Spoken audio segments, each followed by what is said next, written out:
தமும் பாடுபட்டு உழைக்கும் யாவரும் ஓரினந்தா சத்திய வார்த்தை இத நமக்கு சொல்லுது மேதினந்தா நாம் எல்லாம் வேலை நிறுத்தோம் செஞ்ச தாங்காது நாடு முழுதும் நாம் இன்றி என்ன நடக்கும் நம்ம கைதாண்டா ஓங்கி இருக்கும்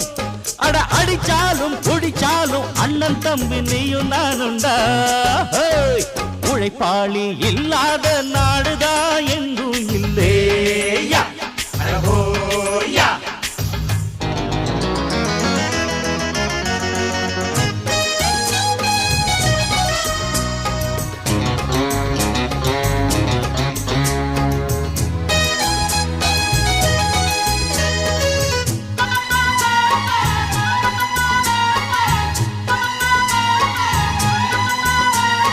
பணக்காரன் குடியேற பாட்டாளி